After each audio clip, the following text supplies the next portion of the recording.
नमस्कार दोस्तों, कैसे हो आप सभी। स्वागत करते हैं आप सभी कई वस्त जी को इसमें। तो दोस्तों आज जो है कि बिहार स्टेट एग्जाम्स के लिए प्रीवियस ईयर का क्वेश्चन पेपर लेके आ चुके हैं, जो कि पेपर 1 सोशल साइंस का रहने वाला है। और ये पेपर आपका 6/9/2023 को फर्स्ट शिफ्ट में जो पेपर हुआ था ना, उसी का ये बिल्कुल ओरिजिनल ऑथेंटिक पेपर है। इस पे आप बिल्कुल भरोसा कर सकते हैं। पूरा एक से लेके आपको 100 क्वेश्चन दिखाएंगे कि कैसा क्वेश्चन पूछा गया था, और बिल्कुल डिटेल में आपको सोल्यूशन करवा देंगे। देखिए, आपको हम बताते हैं कि 2023 में और 2024 में जो भी पेपर हुआ है स्टेट का, आप ये दोनों ईयर का पेपर करके चल जाइएगा, आराम से स्कोर कर पाइएगा। आप सभी कहीं कोई दिक्कत नहीं होगा, क्योंकि यहीं से क्वेश्चन आसपास से पूछा गया है, प्लस में प्रीवियस क्वेश्चन ही रिपीट किया गया बहुत सारा। तो आपसे आराम से स्कोर कर पाइएगा, कहीं कोई दिक्कत नहीं होगा। इससे पहले करीब करीब 2024 वाला हम कंप्लीट करवा दिए थे, और आज आपको 2023 का पेपर करवाएंगे। ठीक है, तो चलिए शुरू करते हैं। सभी एक बार सेशन को लाइक करके शेयर जरूर कीजिएगा। आप सभी देखिए, आपसे पूरा क्लास तो कर लेते पर क्लास को लाइक नहीं करते हैं। लाइक आपसे जरूर कर दिया कीजिए। क्लास को लाइक करने में पैसा नहीं लगता है, और ये जो लगातार हम मेहनत कर रहे हैं, सिर्फ आप ही के लिए मेहनत कर रहे हैं, ताकि आपको बेहतर कंटेंट के साथ में वो चीजें प्रोवाइड कर दिया जाए, ताकि आपका एग्जाम निकल जाए किसी भी तरह से। तो चलिए शुरू करते हैं आज की सेशन को हम सभी। आज का पहला प्रश्न देखिएगा आप सभी। फर्स्ट क्वेश्चन जो पूछा गया था 2023 वाला, ठीक है, और यही प्रश्न 2024 में भी रिपीट किया गया है। एस्ट्रोलेब से किसको मापा जाता है? तो देखिए, एस्ट्रोलेब से मापा जाता है अक्षांश बताने वाला को, यानी कि अक्षांश को मापा जाता है। तो ऑप्शन नंबर इसका सी करेक्ट आंसर हो जाता है। अगला क्वेश्चन है कि व्यावसायिक रूप से उत्पादित किस रासायनिक पदार्थ से मिट्टी की उर्वरता बढ़ती है? तो देखिए, जो भी मिट्टी में उपजाऊ नहीं हो रहा है, ठीक है, उसमें अगर हम उर्वरक या खाद का प्रयोग करेंगे तो मिट्टी की उर्वरता बढ़ जाती है और अच्छा फसल होता है। तो ऑप्शन में सी राइट आंसर होगा। मिट्टी में जो भी पोषक पदार्थों की कमी होता है, ये उर्वरक उसकी पूर्ति कर देता है। जैसे कह सकते हैं कि खेत में यूरिया का उपयोग करते हैं हम सभी, super phosphate, zinc phosphate, potash का उपयोग करते हैं, जिससे कि मिट्टी की उर्वरता बढ़ती है और बढ़िया फसल पैदा होता है। बात समझे आप सभी? बिल्कुल। अगला क्वेश्चन है कि ब्रॉयलर मुर्गियों का दैनिक भोजन प्रोटीन एवं वसा युक्त होता है। पोल्ट्री खाद्य में निम्नलिखित में से किसका उच्च स्तर रखा जाता है? जो पोल्ट्री मुर्गा आप सभी जो खाते हैं, इसमें किसका उच्च स्तर होता है, जिसके कारण से वो मुर्गा आपका लगभग जो है कि 2 से 2.5 माह में बढ़ के 2 से 2.5 kg का हो जाता है। तो इसमें विटामिन ए और विटामिन के का मात्रा सबसे ज्यादा होता है। तो ऑप्शन में ए राइट आंसर होगा। अगला क्वेश्चन है कि वह स्थान जहां मधुमक्खियों का पालन किया जाता है उसे क्या कहा जाता है? देखिए, यहाँ स्थान के बारे में पूछा गया है। देखिए, अगर ये क्वेश्चन पूछा जाता कि मधुमक्खियों का पालन किस में होता है, तो एपीकल्चर में। मधुमक्खियों का पालन एपीकल्चर में होता है, बट जिस स्थान पे मधुमक्खी का पालन करते हैं उसे एवियरीज कहा जाता है। बात समझे? तो ऑप्शन में ए राइट आंसर होगा। अगला है, फ्रांस में दास प्रथा का उन्मूलन कब हुआ था? तो देखिए, फ्रांस में दास प्रथा का उन्मूलन 1848 में किया गया था। याद रखिएगा आप सभी, अंतिम रूप से उन्मूलन कर दिया गया था। तो ऑप्शन नंबर इसका बी करेक्ट आंसर हो जाएगा। चलिए, अगला क्वेश्चन है कि फ्रांस की क्रांति का स्वरूप क्या था? देखिए, फ्रांस की क्रांति का स्वरूप था बुर्जुआ क्रांति। ऑप्शन में सी राइट आंसर होगा। अच्छा, यहां फ्रांस की क्रांति के बारे में पूछा गया है। आप सभी हमको ये बताइएगा, कई बार आपको बताइए कि फ्रांस की क्रांति कब हुआ था। आप सभी बता सकते हैं नीचे कमेंट बॉक्स में कि बास्तिल का जेल कब तोड़ा गया था। बता सकते हैं आप सभी। वहीं से आपका फ्रांस की क्रांति शुरू हो जाता है लुईस 16वां के शासनकाल में। पता है? बिल्कुल।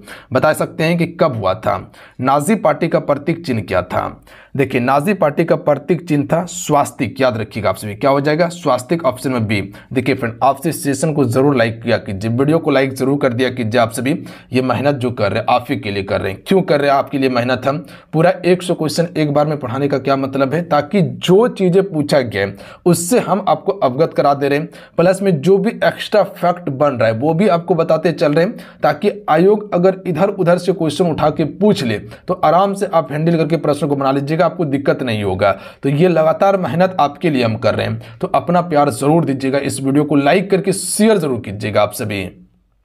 क्लास करते पर क्लास को लाइक नहीं करते हैं। देखिए क्लास लाइक करने में पैसा नहीं लगता है, इसमें आपका भलाई है और बच्चे के पास चल जाएगा तो वो भी देख लेगा, वो भी पास हो जाएगा। तो इसमें कंपटीशन बिल्कुल भी नहीं रखना है आप सभी को, क्योंकि सिर्फ कट ऑफ पार करना है हम सभी को, ताकि TRE 4 में जाके बैठ सके। बात समझे? तो इतना काम जरूर कर दिया कीजिए आप सभी।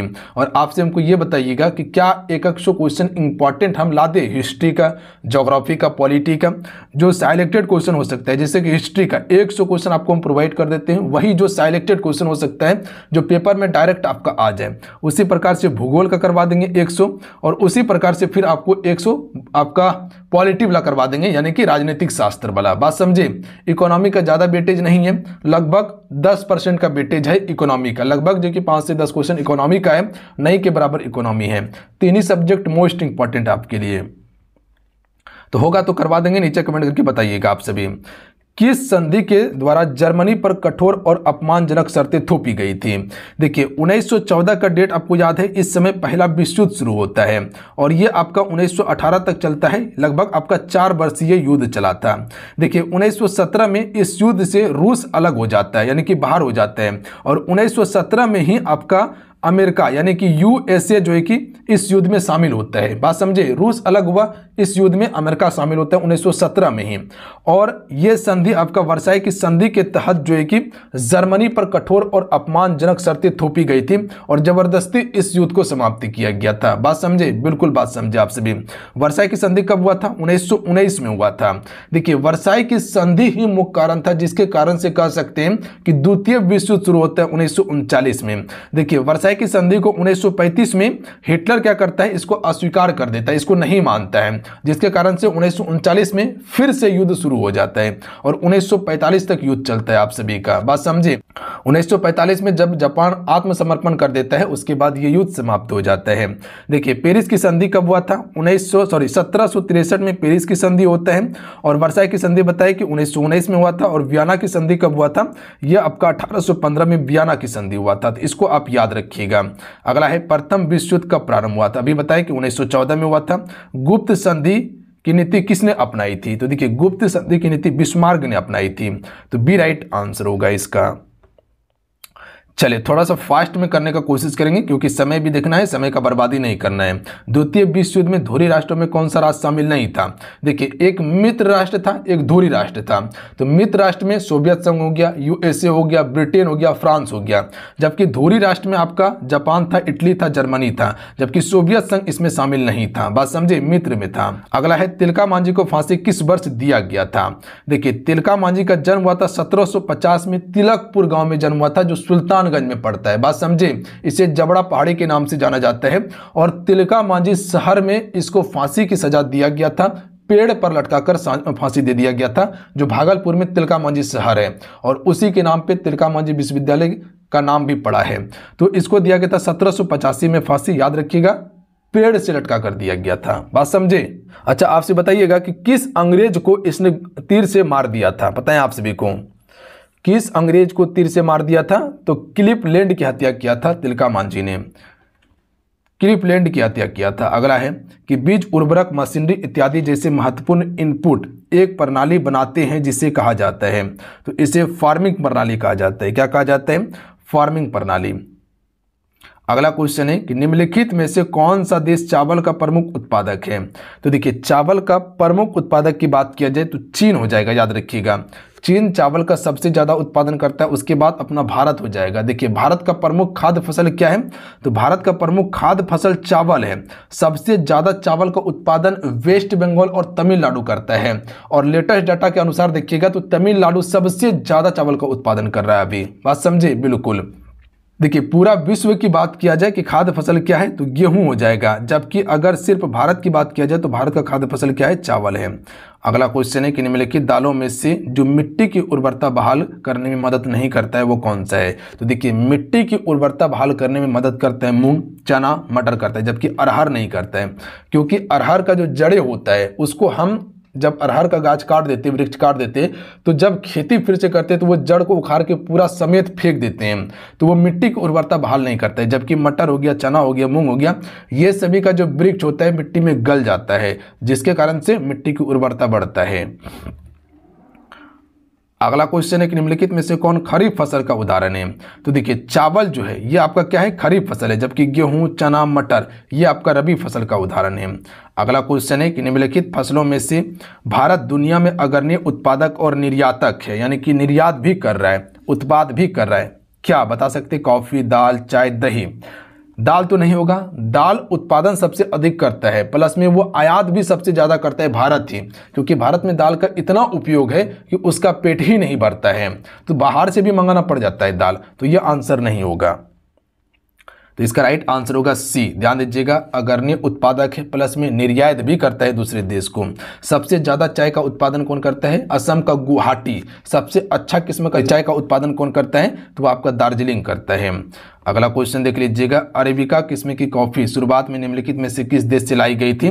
तो यमन से लाई गई थी और बाबा बुदन की पहाड़ी में लगाई गई थी। याद रखिएगा, आप सभी कहाँ पड़ता है? तो याद रखिएगा कर्नाटक में। सबसे ज़्यादा कॉफ़ी का उत्पादन कर्नाटक करता है। निम्नलिखित में से कौन सी फसल भोजन और चारे के रूप में प्रयोग होता है? तो ये आपका मक्का हो जाएगा। यूएनओ के एकमात्र महासचिव कौन थी जिनके पद पर रहते हुए मृत्यु हो गई थी? हेमर एस्कोजॉल्ड हो जाएगा। ऑप्शन में बी इसका करेक्ट आंसर होगा। ध्यान दीजिएगा आप सभी। अच्छा, वर्तमान में अभी यूएनओ का महासचिव कौन है? एंटोनियो गुटेरस है। याद रखिएगा, सबसे पहला महासचिव कौन था? त्रिगवेली था, जिसे हमसे ट्रिगवेली के नाम से भी जानते हैं। बात समझे? अच्छा, एंटोनियो गुटेरस जो है कहाँ कराने वाला है? पुर्तगाल कराने वाला है और 2017 से ही अभी तक महासचिव के पद पर है। बात समझे?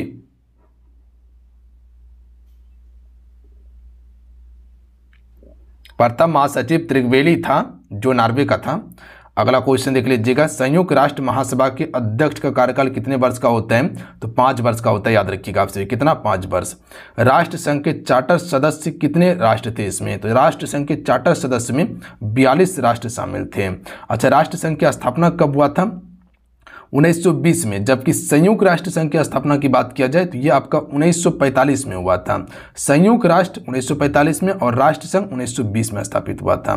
अगला है बोबोन राजवंश, जिससे फ्रांसीसी क्रांति के दौरान अपदस्थ कर दिया गया था, डैश की संधि पर हस्ताक्षर करने के बाद सत्ता में बहाल किया गया था। तो ये कौन से संधि के बाद सत्ता में बहाल हुआ था? तो याद रखिएगा आप सभी, वियना की संधि। ध्यान दीजिएगा आप सभी, वियना की संधि के द्वारा इसे फिर से सत्ता में बहाल किया गया। अगला है रॉलेक्ट कानून किस वर्ष पारित हुआ था? तो रॉलेक्ट कानून को हम सिर्फ काला कानून के नाम से जानते हैं। ठीक है, 1919 में आया था। इसमें शक के आधार पर गिरफ्तार किया जाता था। इसी समय गिरफ्तार किया गया था 2 प्रमुख नेता को, सैफुद्दीन किचलू और सत्यपाल मलिक को गिरफ्तार किया गया था। इसी कारण से जलियांवाला बाग अमृतसर में जनसभा आयोजित किया गया था। वहीं पर जनसभा आयोजित के दौरान जनरल ओडायर ने अंधाधुंध गोली चलाने का आदेश दिया था। 13 अप्रैल को, याद रखिएगा, 13 अप्रैल 1919 को यह घटना होता है। कहाँ पे? जलियांवाला बाग अमृतसर में हुआ था।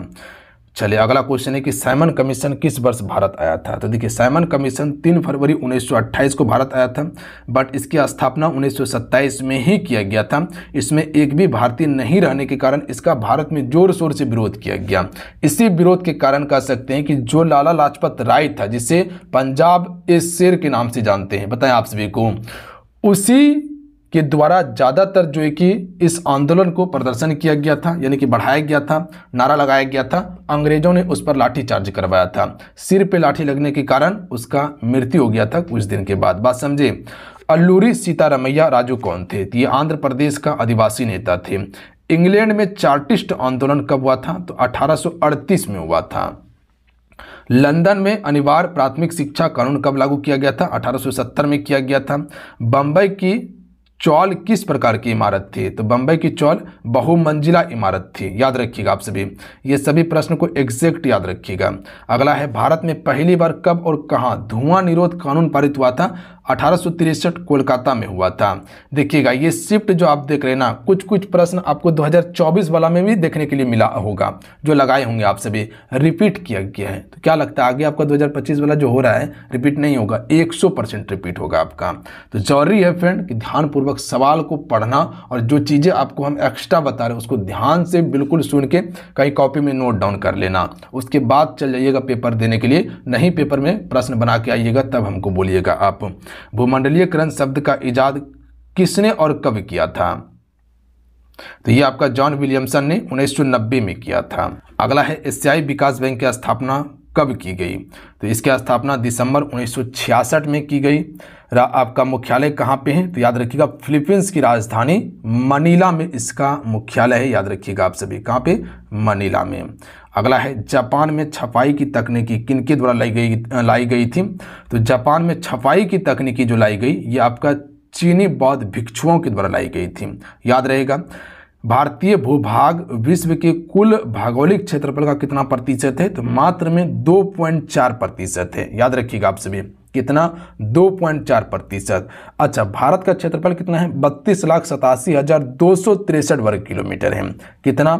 32,87,263 वर्ग किलोमीटर है। नाथुला दर्रा किस राज्य में है? तो नाथुला दर्रा सिक्किम में है। आप सभी को शायद एक ट्रिक बताए थे, हो सकता है आपको नहीं बताए थे। इसको याद करने का आसान तरीका था कि नाक में क्या लगाना है? सिक्की लगा देना है। जब नाक पहली बार छेदवाते तो क्या करते हैं? सिक्की लगाते हैं ना, बिल्कुल। तो नाक में सिक्की लगा देना है, तो ना से नाथुला और सिक्की से सिक्किम हो जाएगा। आराम से याद हो गया आपको, कुछ टेंशन हुआ नहीं। अगला है कि शिव समुद्रम जलप्रपात किस नदी पर है? तो देखिए शिव समुद्रम जो है ये आपका कावेरी नदी पर है। याद रखिएगा आप सभी, शिव समुद्रम कहाँ पे है? कावेरी नदी पर है।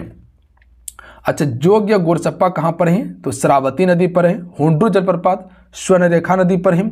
अगर वही शिव समुद्रम जो बताएं अभी कावेरी नदी पर कहाँ पे था? कर्नाटक राज्य में था।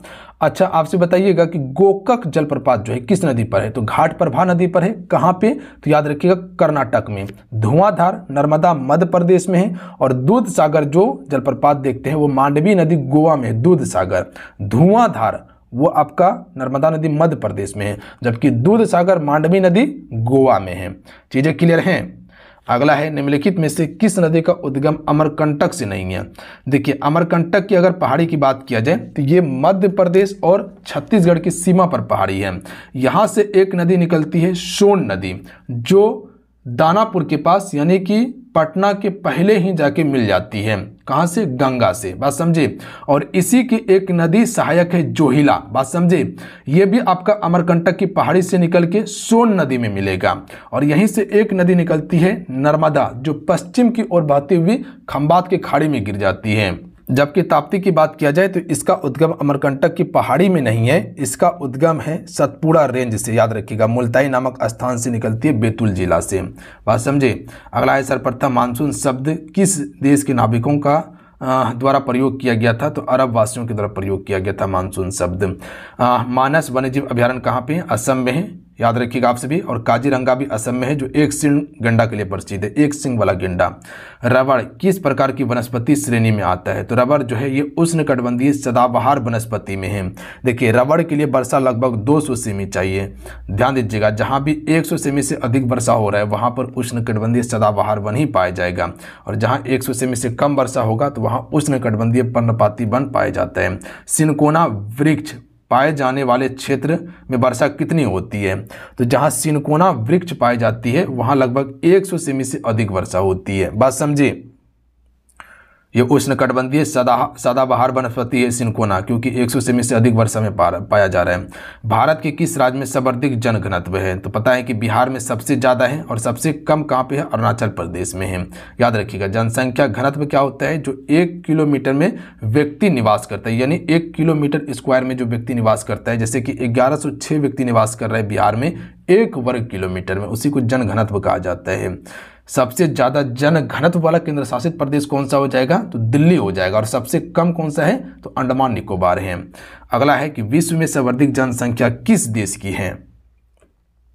तो याद रखिएगा आप सभी, सबसे ज्यादा जनसंख्या अभी भारत की है 2023 डाटा के अनुसार। बात समझे आप सभी? पहले चीन हुआ करता था, बट आयोग ऑप्शन नंबर ए ही लिया है, भारत लिया है। बात समझे?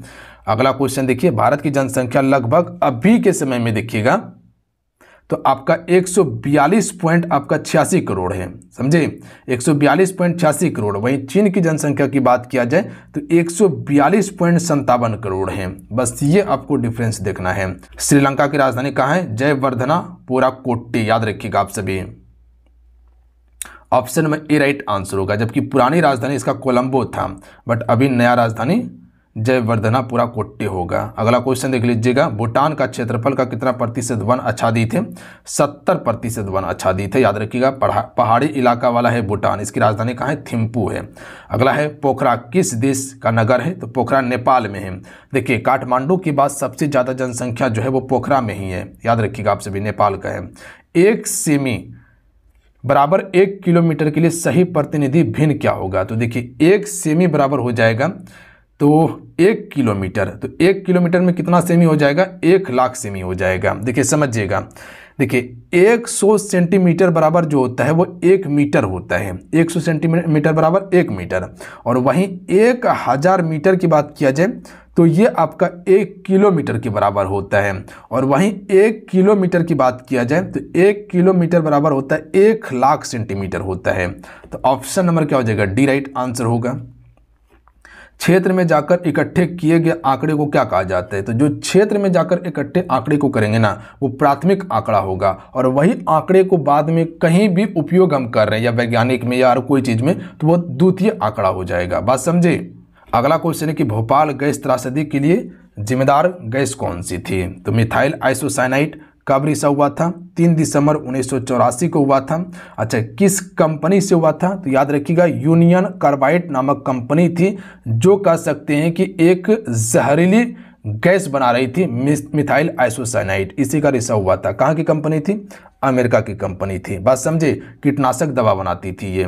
चलिए, अगला क्वेश्चन है कि डैश प्रसिद्ध भारतीय स्वतंत्रता सेनानी थे जिन्होंने संसाधन संरक्षण के बारे में महत्वपूर्ण अवलोकन किया कि हर किसी की जरूरत के लिए पर्याप्त है, किसी की लालच नहीं है। संसाधन के बारे में कहा था कि संसाधन हर किसी के लिए, सिर्फ आपके लिए नहीं है, सिर्फ आप ही उपयोग कर लीजिए सारा, ये आपके लिए नहीं है। ठीक है, तो ये महात्मा गांधी जी के द्वारा कहा गया था। अगला है, वह भूमि जो 5 वर्ष से अधिक कृषि वर्षों के लिए बिना खेती छोड़ दी जाती है, इसे डैश रूप में जानी जाती है। तो इसे कृषि योग बंजर भूमि कहा जाता है। याद रखिएगा आप सभी। अगला है कि भारत में खाद्यान्न उत्पादन की खरीद, वितरण और भंडारण के लिए कौन सी एजेंसी जिम्मेदार है? तो ये आपका भारतीय खाद्यान्न निगम हो जाएगा। Option number B right answer होगा। याद रखिएगा आप सभी।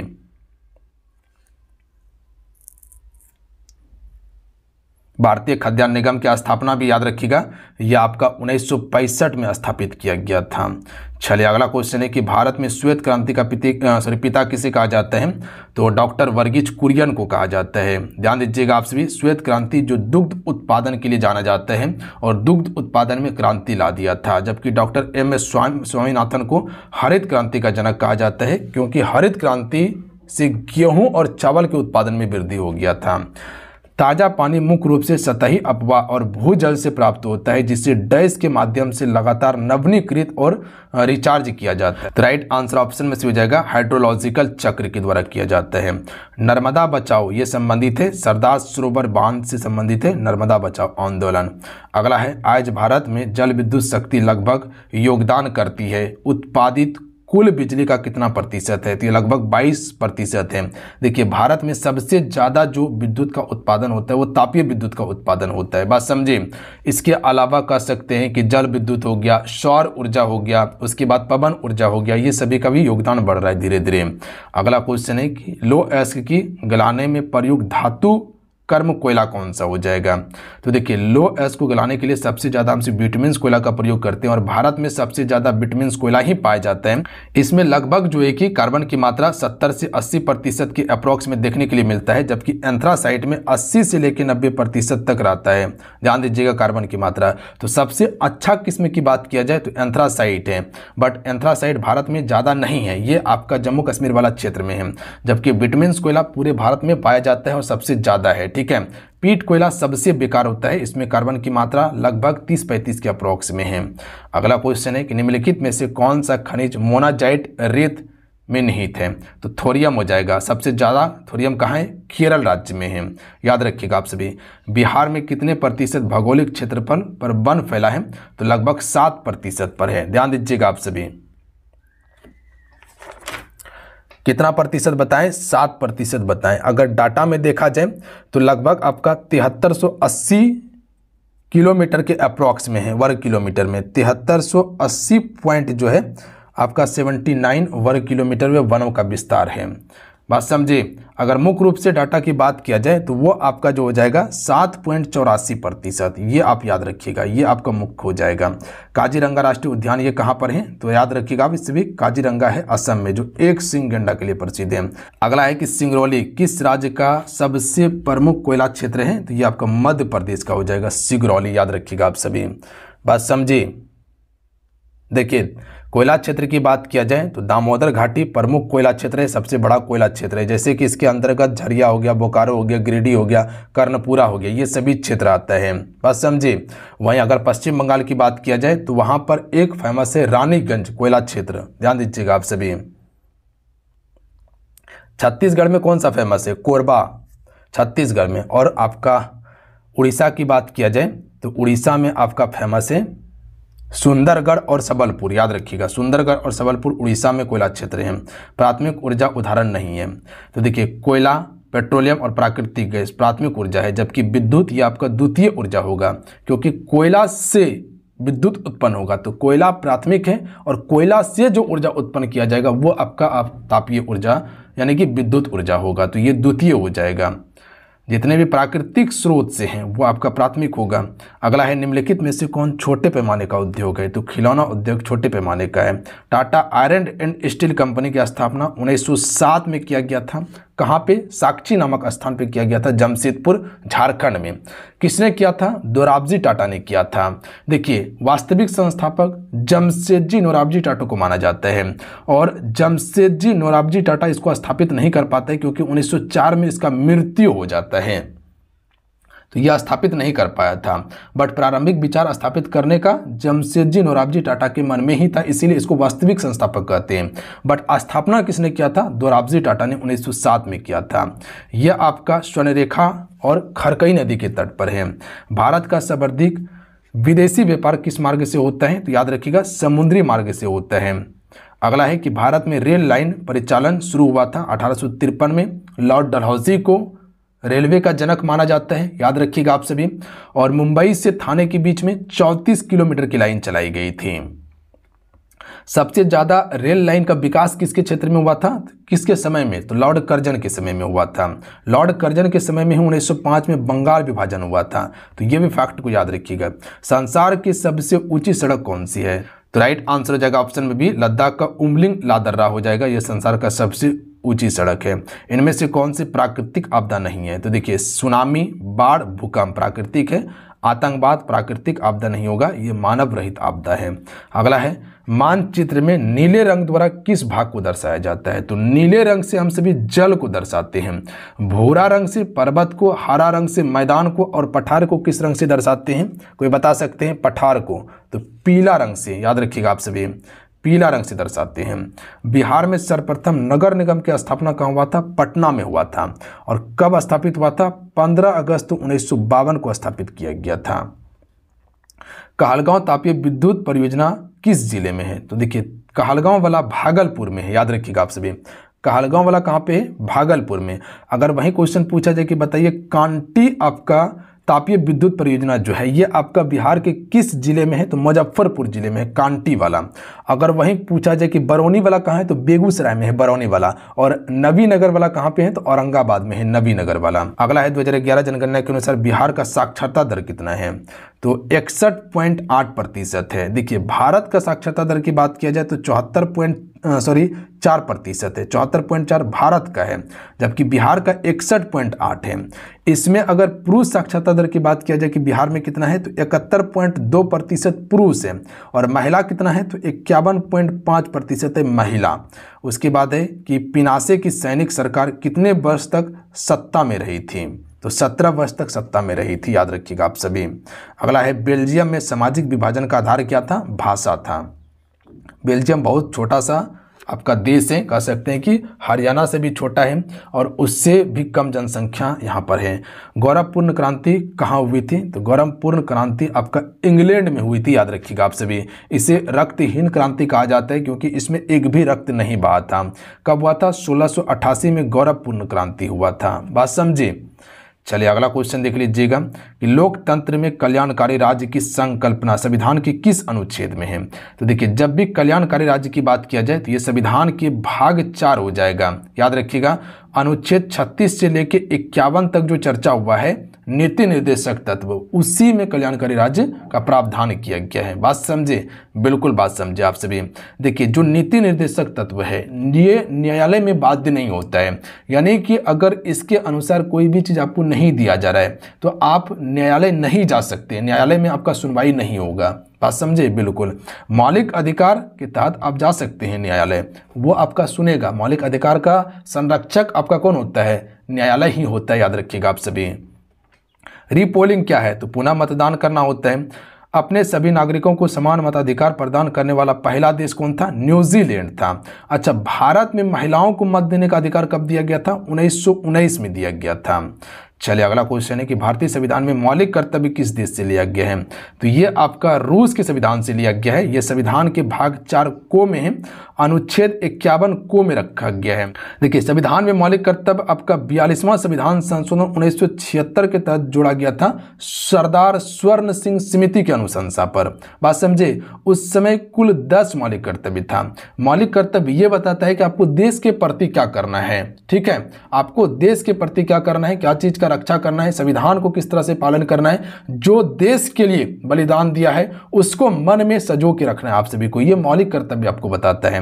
अच्छा, 11वां मौलिक कर्तव्य कब जोड़ा गया था? तो याद रखिएगा 86वां संविधान संशोधन 2002 में जोड़ा गया था। तो ये फैक्ट को याद रखिएगा आप सभी।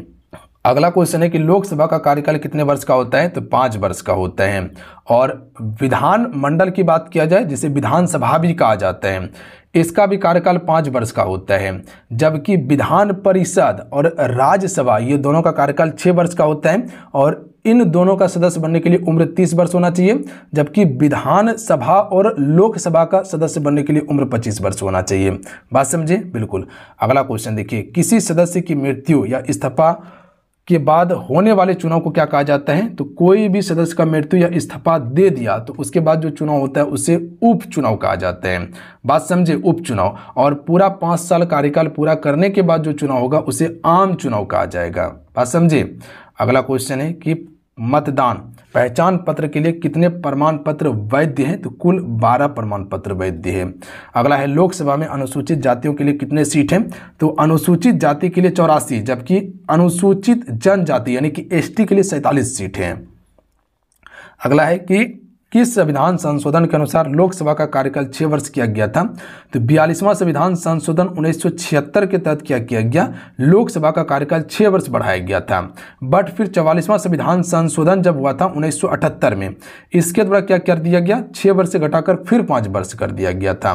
और 44वां संविधान संशोधन के द्वारा ही संपत्ति के अधिकार को हटाकर कानूनी अधिकार किया गया था मौलिक अधिकार से, और अनुच्छेद 300A में रख दिया गया था।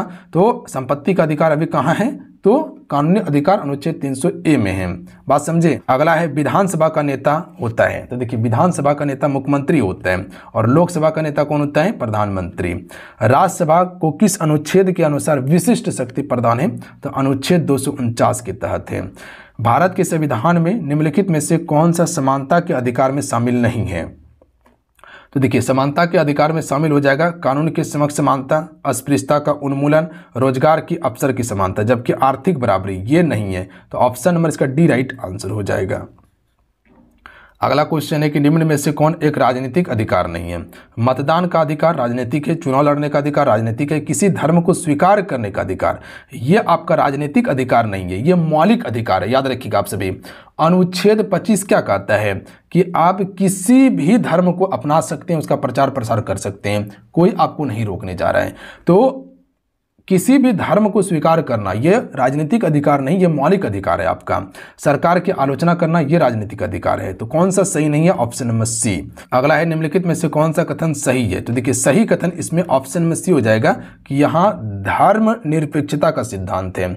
यहाँ किसी भी धर्म को लेकर प्रधानता नहीं है, सब धर्म को समान माना गया है। बात समझे। यानी कि कह सकते हैं कि भारत एक धर्मनिरपेक्ष राज्य है। बात समझे, सभी धर्म को समान माना जाता है। चीजें क्लियर है। अगला क्वेश्चन है कि सामाजिक विभेद का एक अच्छा परिणाम क्या है? लोकतंत्र को सशक्त बनाना। ऑप्शन नंबर इसका भी करेक्ट आंसर होगा। निम्नलिखित में से कौन सी संघीय राज्य की विशेषता नहीं है? लिखित संविधान है, शक्तियों का विभाजन है, सर्वोच्च न्यायालय ये भी है। संघीय राज्य की विशेषता, भारत क्या है? राज्यों का संघ है। यहाँ पर शक्ति केंद्र के पास और राज्य के पास, दोनों के पास है। प्लस में यहाँ न्यायालय जो है वो सर्वोच्च है, उससे बढ़ के कुछ नहीं हो सकता है। संविधान उसके बाद न्यायालय, जो न्यायालय फैसला कर देगा वही सर्वोच्च हो जाएगा। एकरी शासन व्यवस्था, ये गलत है। एकरी शासन व्यवस्था नहीं है, एक ही शासन नहीं चल रहा है। उस समय राजा महाराजाओं के समय में चलता था, तो एकरी शासन व्यवस्था यहाँ पर नहीं है। बात समझे? यहाँ पर अलग अलग क्षेत्र में, अलग अलग भाग में सारा चीज डिवाइड है। अगर प्रधानमंत्री बनेगा तो राष्ट्रपति भी बनेगा, राष्ट्रपति है तो उपराष्ट्रपति भी बनेगा, उसके बाद राज्य में मुख्यमंत्री है तो राज्यपाल भी रहेगा, उसके बाद कह सकते हैं मुखिया भी बनेगा, जिला परिषद भी बनेगा, संसद भी बनेगा, है ना। तो सब का शासन अलग अलग दिया गया है। अगला है राष्ट्रपति 5 वर्ष तक अपने पद पर रह सकता है। तो याद रखिएगा, अपने पद ग्रहण के दिन से 5 वर्ष तक राष्ट्रपति अपने पद पर रह सकता है। और अनुच्छेद 56 में पदावधि की बात किया गया है, और अनुच्छेद 56 में ये उल्लेखित है कि जिस दिन से वो पद ग्रहण करेगा उससे वो 5 साल तक वो उस पद पर रहेगा। अच्छा, राष्ट्रपति पर महाभियोग जो लगाया जाता है अनुच्छेद 61 के तहत लगाया जाता है। अगर संविधान का उल्लंघन करते हैं तो राष्ट्रपति पर महाभियोग लगाए जा सकते हैं। अच्छा, राष्ट्रपति का उल्लेख किस अनुच्छेद में है? अनुच्छेद 52 में, कि भारत में एक राष्ट्रपति होगा। राष्ट्रपति का सर्वोच्च पद होता है, देश का पहला नागरिक होता है। याद रखिएगा। संपूर्ण क्रांति का उद्देश्य क्या था? तो लोकतंत्र की स्थापना करना ही इसका मुख्य उद्देश्य था। इसका जनक कौन था? जयप्रकाश नारायण इसका जनक था। चिपको आंदोलन प्रारंभ किस राज्य से हुआ था? उत्तराखंड से हुआ था। सुंदरलाल बहुगुणा इसका प्रमुख नेता था। कब हुआ था चिपको आंदोलन शुरू? 1973 में हुआ था। चमोली जिला की बात किया गया यहाँ पे, याद रखिएगा आपसे। वहीं पर स्त्री और पुरुष जो है कि इस आंदोलन को शुरू किया था। पेड़ से जाके चिपक जाता था और कटने से बचाता था। इनमें से कौन लोकतंत्र को मजबूती प्रदान नहीं करता? पहला ऑप्शन देखिएगा कि विविधता में एकता, बिल्कुल अलग अलग भाषा बोली है, अलग अलग रहन सहन है, फिर भी सबका एक समान स्वभाव है, बिल्कुल एकता है। सर्वधर्म स्वभाव, यानी कि सब धर्म का एकदम बिल्कुल समान मान आदर करते हैं। क्या विविधताओं में सामंजस्य का अभाव और संघर्ष है? ये गलत बात है। ये आपका लोकतंत्र को मजबूती प्रदान नहीं करेगा। अगर विविधता है और हमेशा संघर्ष करेंगे इस बात को लेकर, तो लोकतंत्र को मजबूती प्रदान नहीं कर सकता है। विविधताओं में राजनीतिक पर प्रभाव, ये भी बिल्कुल सही कथन है, तो कथन सही नहीं, ऑप्शन नंबर सी वाला। अगला है कि बहुजन समाज पार्टी का संस्थापक निम्नलिखित में से कौन था? तो इसकी स्थापना कांसीराम ने किया था, 1984 में किया था। याद रखिएगा आप सभी। तो ऑप्शन में ए राइट आंसर होगा। इनमें से किस पर लोकतंत्र का भविष्य निर्भर करता है? तो देखिए, लोकतंत्र का भविष्य निर्भर करता है निष्पक्ष चुनाव पर। याद रखिएगा, बात समझिए। अगर जब तक निष्पक्ष चुनाव नहीं होगा तो लोकतंत्र मजबूत नहीं हो सकता है, और भविष्य में चलकर ये बहुत ही खतरनाक हो सकता है। बात समझे? तो ऑप्शन में ए राइट आंसर होगा इसका। उसके बाद देख लीजिएगा, क्वेश्चन है कि भारतीय लोकतंत्र की कौन सी बात देखने को नहीं मिलती है? तो देखिए, भारतीय लोकतंत्र में जो देखने के लिए नहीं मिलती है वो आपका ऑप्शन नंबर सी वाला हो जाएगा कि बहुसंख्यकों का शासन है। यानी कि यहाँ पर बहुसंख्यक का मतलब क्या है कि जिस धर्म का ज़्यादा लोग है उसी का शासन है? नहीं, ऐसा नहीं है। बात समझिए, सभी धर्म का यहाँ पर समान महत्व है और सभी धर्म का यहाँ पर शासन है। बात समझिए, तो यहाँ पर एक धर्म को लेकर यहाँ शासन नहीं है। यानी मान सकते कि हिंदू का है तो हिंदू का सरकार बनेगा, मुस्लिम का नहीं बनेगा, तो ऐसा नहीं है। बात समझे? कोई भी बन सकता है। स्वतंत्र एवं निष्पक्ष चुनाव होता है, बिल्कुल है। स्वतंत्र न्यायपालिका है, बिल्कुल है। उत्तरदायित्व का सिद्धांत, ये भी सही है। ये नहीं सही है कि बहुसंख्यक का ही शासन होगा, जो ज़्यादा आबादी में है उसी का शासन होगा, दूसरा कोई नहीं बन सकता, ऐसा नहीं है। स्वतंत्र है, यहाँ पे कोई भी बन सकता है, सबको चुनाव लड़ने का अधिकार है। अगला क्वेश्चन देख लीजिएगा, क्वेश्चन में 99 है कि विविधताओं के बीच सामंजस्य की स्थापना की सर्वाधिक क्षमता किस शासन व्यवस्था में होती है? तो राइट आंसर हो जाएगा सी, लोकतंत्र में। अगला क्वेश्चन देख लीजिएगा आप सभी। अगला क्वेश्चन है कि किस बात से स्पष्ट होता है कि बिहार में लोकतंत्र की जड़ें गहरी थी? आपको पता है कि प्राचीन समय से ही बिहार में लोकतंत्र था और इसका सबसे फेमस जगह था वैशाली का लिच्छवी गणतंत्र, सबसे सर्वोच्च प्रमाण है। ऑप्शन में सी राइट आंसर हो जाएगा। तो चलिए, आज कितना है, पूरा 100 क्वेश्चन कंप्लीट करवाएं। कैसा लगा नीचे कमेंट करके जरूर बताइएगा। इससे पहले आपको हम 2024 वाला कंप्लीट करवाए थे, एक शिक्षण कला का क्लास दिए थे, वो भी जाके देख लीजिएगा, चैनल पे अवेलेबल है। और आज 2023 वाला कंप्लीट करवा दिए। मिलते हैं, जय हिंद, वंदे मातरम।